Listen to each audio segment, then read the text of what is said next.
Hello everyone, hopefully you're all doing okay today. We are in Proverbs 23 today.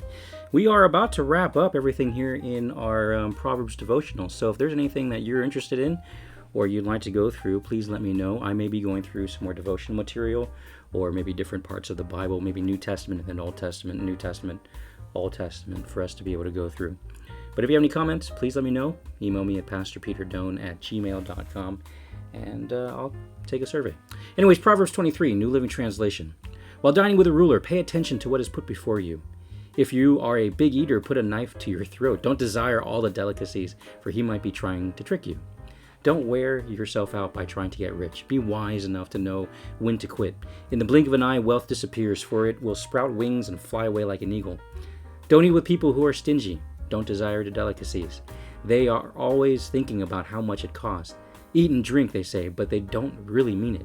You will throw up what little you've eaten, and your compliments will be wasted. Don't waste your breath on fools, for they will despise the wisest advice. Don't cheat your neighbor by moving the ancient boundary markers. Don't take the land defenseless orphans, for their Redeemer is strong. He himself will bring charges against you. Commit yourself to instruction. Listen carefully to the words of knowledge. Don't fail to discipline your children. The rod of punishment won't kill them. Physical discipline may well save them from death. My child, if your heart is wise, my own heart will rejoice. Everything in me will celebrate when you speak with what is right. Don't envy sinners, but always continue to fear the Lord.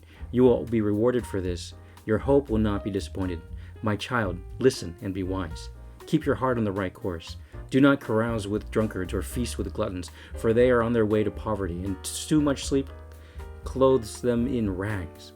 Listen to your father who gave you life, and don't despise your mother who is old. Get the truth and never sell it. Get wisdom, discipline, and good judgment. The father of godly children will cause for joy. What a pleasure to have children who are wise. So give your father and mother joy. May she who gave birth be happy. O my son, give me your heart. May your eyes take delight in following my ways.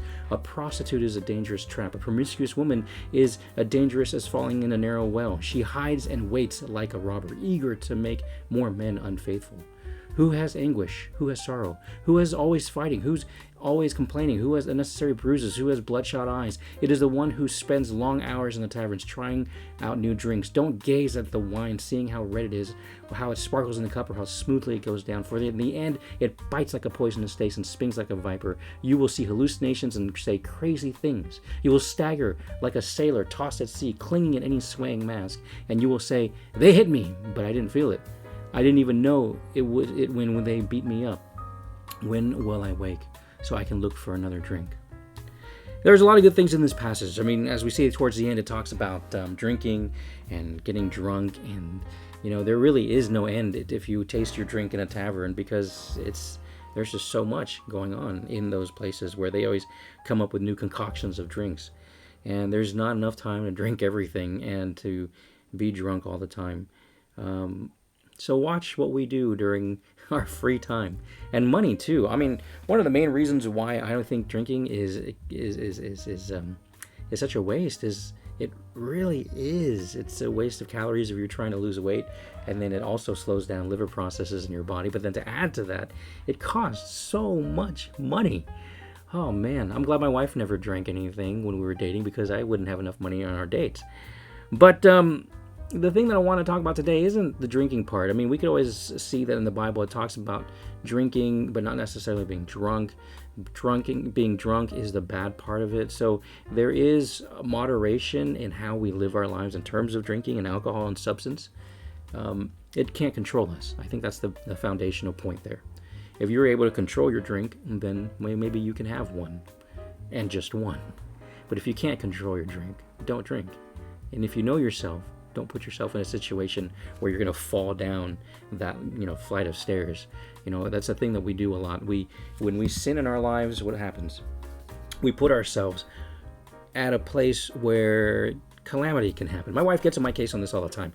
I like to put things on the edge, like a little cup or a bowl or something where it's just right at the edge of the table. I don't know what it is about me, but I tend to do this, and my wife gets on my nerves, or not on my nerves, gets on me and complains about me because of that, and rightly so, because if I continue to do that, I will one day break something unintentionally. Or maybe I don't break it, but my kids do when they walk by, or someone when they walk by. It's not good to have things on the edge.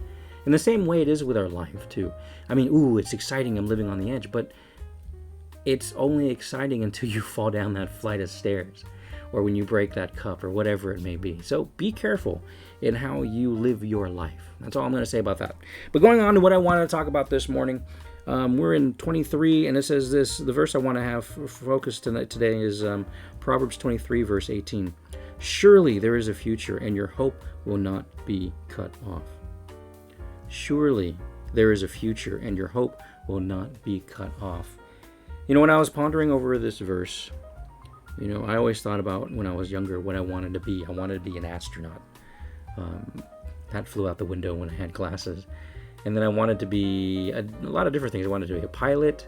I wanted to be a doctor. I wanted to do this. I mean, every kid wanted to be a policeman or a firefighter. And then if you think about it, each of those occupations, you're doing something great for your community. You're doing something amazing. You're doing great things. There's a huge future.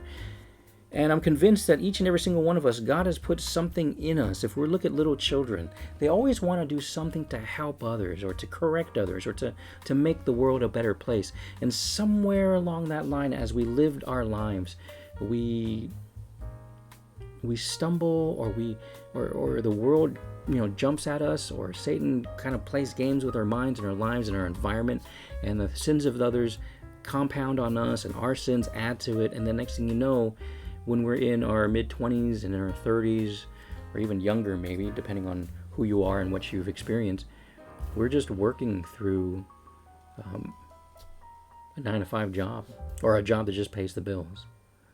A lot of us don't do what we dreamed of doing when we were younger to help those.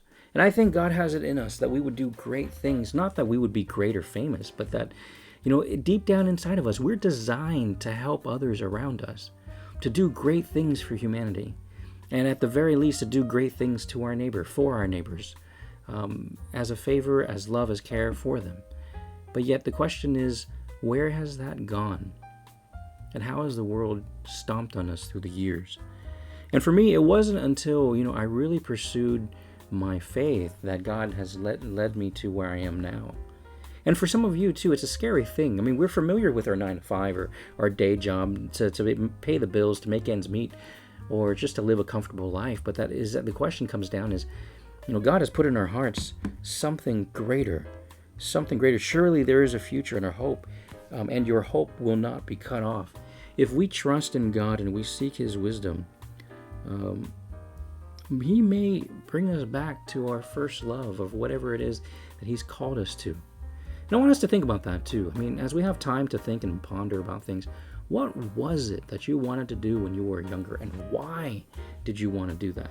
What did God put in your heart when you were just a child?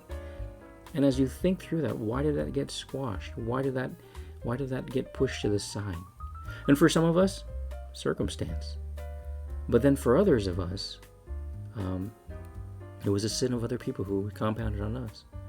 Or if we go through Proverbs, we see one theme that just keeps repeating itself over and over again, is laziness.